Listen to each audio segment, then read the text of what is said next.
bergurau biar berpada. Betul, ini bukan kali pertama kita bawakan topik ini. Akan tetapi kami highlightkan sekali lagi kerana saya kira perkara ini penting, apatah lagi dalam kehidupan seharian kita. Kadang-kadang kita bergurau itu sehingga mengguris hati kawan-kawan kita. Ada antaranya kita tersinggung mereka. Sewaktu kita bercakap, kita tak sengaja pun sebenarnya dan macam-macam lagi. Dan ini perkara-perkara yang perlu kita ambil kira. Ya, saya rasa gurauan itu boleh, Syira, sebab ia boleh menghidupkan sesuatu suasana, boleh mengubah mood kita dan sebagainya. Tetapi macam Syira katakan tadi, kita harus pastikan sensitiviti orang lain dijaga sewaktu kita bergurau. Dan di studio kita bersama dengan 3 orang tetamu. Kita bersama dengan Norin Aziz sekali lagi, Kak Norin. Dan di sebelahnya Syira, kita bersama dengan ini Barkoba, Bel Masfi. Assalamualaikum, Bel. Waalaikumsalam. Sihat dah? Sihat, Alhamdulillah. Apa khabar wanita semua? Dan di hujung sana kita bersama dengan Encik Muhammad Syukri Husin selaku perunding motivasi kita yang juga dikenali sebagai Babala. Sihat ya Babala? Alhamdulillah. Khabar sekitar? Sihat. Sihat, Alhamdulillah. Okey, saya rasa kita harus mengucapkan tahniah dahulu kepada Bel kerana menjadi antara finalis ABP BH yang dikatakan antara artis yang mempunyai undian terbanyak. Wow, Bel. Alhamdulillah. Ya, saya pun tak sangka. Ya, terima kasih banyak-banyak yang mengundi. Ada tu pula yang cakap sampai lebam-lebam jari dia. Sampai nak tercabut. Kau ada macam-macam. Zaman awal apa? Tak adalah. Apa pun kita harapkan terima kasih yang terbaik kepada yang mengundi. Yang mengundi saya ke top 5 tu pun. Itu pun julung kali, pertama kali saya tak sangka benda ni. Saya tak sangka. Jadi saya ucapkan ribuan terima kasih. Baik. Kita ucapkan selamat maju jaya. Amin. Terima kasih. Okey, baik. Kita nak mulakan perbincangan kita hari ini. Bergurau biar berpada. Kita nak mulakan dengan siapa dulu? Dengan Bel? Angkat tangan siapa nak jawab dulu. Dengan Love lah. Okey. Semua tunjukkan Bel ni.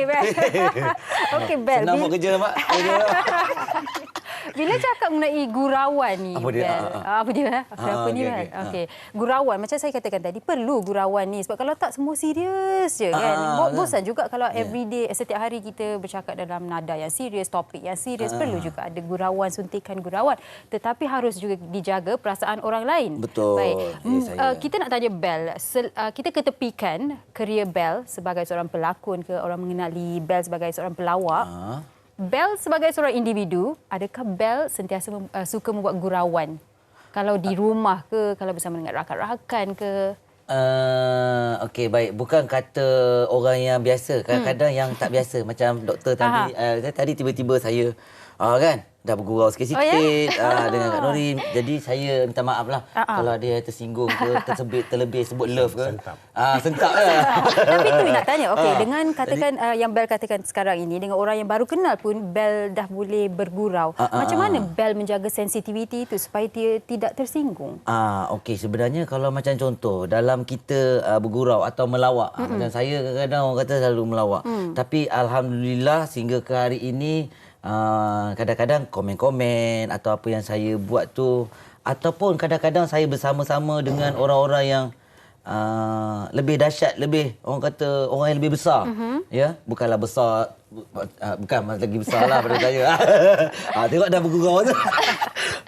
Tapi alhamdulillah saya tak pernah orang kata sehinggakan mengguris hati. Sebab apa?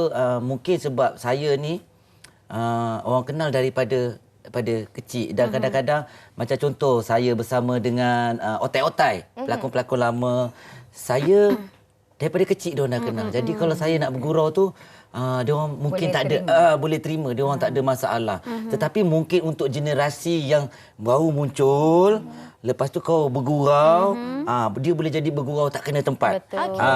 Dan itulah satu situasi yang saya selalu alami. Alhamdulillah, saya mungkin tidak ada apa-apa masalah berkenaan dengan gurauan saya. Tapi pada masa yang sama, sebelum saya melawak, saya bergurau. Mungkin kalau macam contoh untuk dalam rancangan macam ni, untuk masuk live, apa semua, perlulah kita berfikir sebelum kita sebelum saya berkata-kata. Penting. Dan ada beberapa perkataan sebenarnya saya nak lock. Satu adalah sensitivity, menjaga sensitivity. Kedua, bergurau kena pada tempatnya, kena pada gayanya. Kadang-kadang macam contoh yang paling besar kalau pelawak ataupun ni yang tentang body shaming tu. Ya, betul. Yang itu. Mungkin kita boleh tanya Nurin mengenai body shaming tu juga.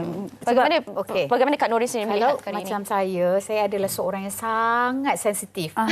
Kan bila orang cakap tu senang terasa hati, senang tergurih. Wanita memang itu.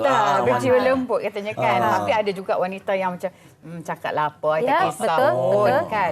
Macam I'm very sensitive. That's why sebelum bercakap saya akan fikir dulu. Itu yang datangnya overthinking. Kita sebab kita tahu macam mana perasaannya bila orang cakap sesuatu yang boleh mengguris hati. Betul. Especially pasal body ke, kan pasal apa-apa sajalah. Kadang-kadang orang dia kan bila orang bergurau ni dia ada beberapa sebab. Ada yang betul-betul ikhlas, betul-betul nak bergurau, macam nak bergurau senda, nak lebih mesra, tapi ada juga dia macam double meaning. Dia macam nak kenakan kita, tapi bila dah tercakap tu kan tak adalah Betul. Jadi kita mulalah fikir macam dia ni sebenarnya cakap I ke apa ke kan. Jadi I'm that kind of person. Sebelum saya bercakap apa-apa mesti nak fikir dulu. Tapi kadang-kadang kita pun manusia kan. Betul. Terlepas kadang-kadang. Tapi bila kita dah tersalah tu, I akan macam tak patut aku cakap macam ni. Minta maaf rasa bersalah kan. Rasa bersalah tu membara-bara. Jadi I akan pergi kat orang tu macam cakap baik-baiklah, minta maaf lah. Tak sangka benda tu jadi macam terlebih-lebih pada bila kita gurau kan. Macam mula step 1, lepas tu orang dah gelak-gelak step 2.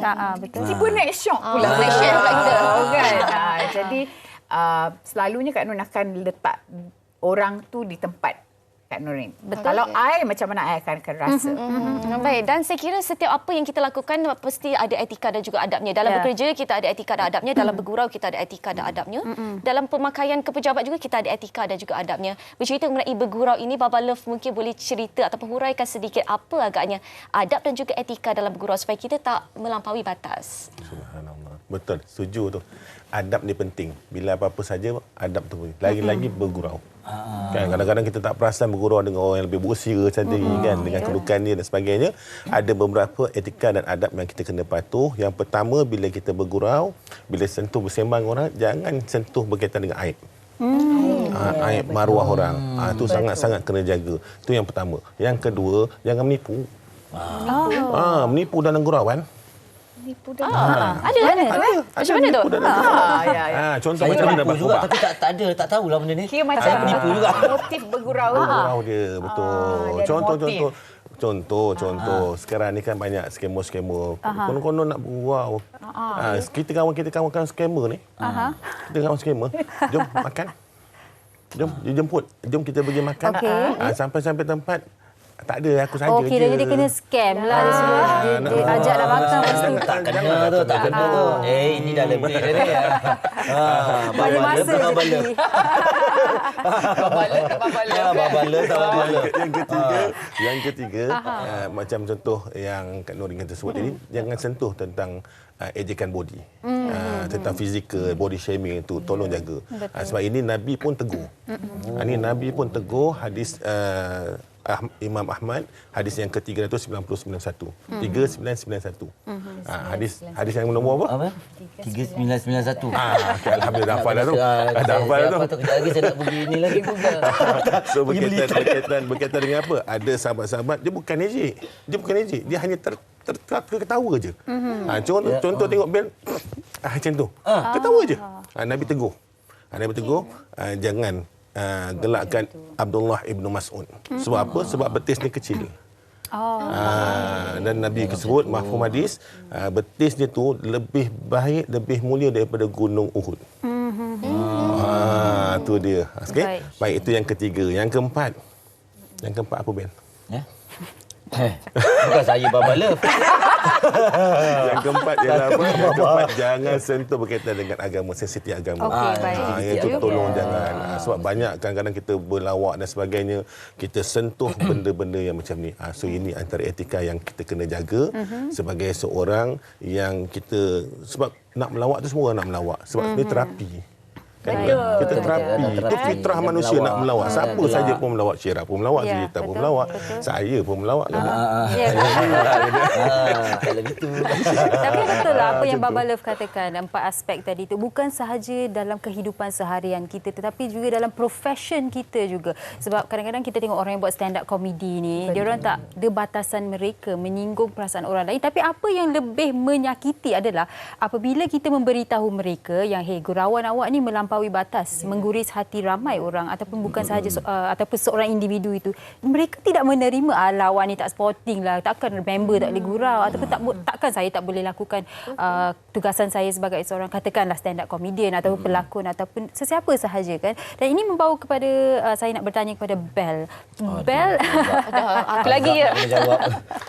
Bel pernah tak dalam situasi di mana gurauan itu bukan Bel yang buat tetapi mungkin pelawak ataupun pelakon lain yang buat dan Bel rasa alamak tak patut dia buat sebegitu dan awak pun cuba untuk memberitahu, menegur tetapi tidak diterima? Saya dalam situasi yang macam tu, saya rasa mungkin ada tapi mungkin saya dah lupa ke ataupun jarang berlaku pada diri saya. Tapi kalau ikutkan macam contoh yang kes pelawak dari Singapura tu, dia melawak tu. Sehingga kan orang kecam. Tapi apabila macam contoh saya kalau nak melawak, saya sebenarnya kalau seboleh-bolehnya lah elakkan terus lah. Orang kata elakkan terus. Janganlah nak cerita pasal orang awak bagi tahu pula tu. Macam contoh dia cakap pasal Malaysia, dia cakap betul-betul. Dia cakap je lah apa orang kata, tak payah bagi tahu. Umum kan, umum. Tak payah nak di-highlightkan benda tu. Dan sebagai dah namanya pun dia tu seorang pelawak. Bagi saya, sudah semestinya awak tahu apa yang lawak, apa yang boleh buat orang marah. Kalau tak, awak tak adalah nama pelawak tu. Jadi itulah dia. Saya pelik macam mana kadang-kadang ni memanglah mungkin dia merasakan benda tu lawak, tapi contoh untuk saya, sebelum saya melawak, kadang-kadang saya dah boleh fikir dah ini mesti boleh buat orang marah. Orang kata common sense. Benda tu saya rasa Bel buat semua research pelawak dulu tak sebelum apa-apa? Kadang-kadang sebelum macam ada, contoh kan? Saya nak melawak kadang-kadang yang benda yang tiba-tiba tu lebih lawak daripada yang kita research. Kita dah spontan lah, lawak spontan. Spontan tu. Tapi pada masa yang sama, itulah dia, kalau nak melawak ke, nak bergurau ke, apa saja, untuk saya lah, saya kalau boleh berfikir dulu sebelum nak ni. Macam contoh dekat sini, banyak benda yang lawak. Saya tengok. Banyak. Bagi satu. Paling lawak bagi saya ataupun paling Kan terasa pula. Dia dah gelak kan? Sorang-sorang. Salam dulu. Baba bagi saya kelakar. Aku gelak dulu. Banyak benda yang lawak dekat sini. Macam tu. Jadi saya tak boleh nak ni sebab saya risau. Saya baru saya duduk sebelah dia. Kan kalau saya banyak melawakkan takut dia terasa. Jadi elok-elok kita nak melawak, cari lawak lain. Banyak benda lain yang boleh kita lawakkan, dengan penonton ke apa ke. Macam itulah contohnya. Berfikir sebelum bertindak, bersuara.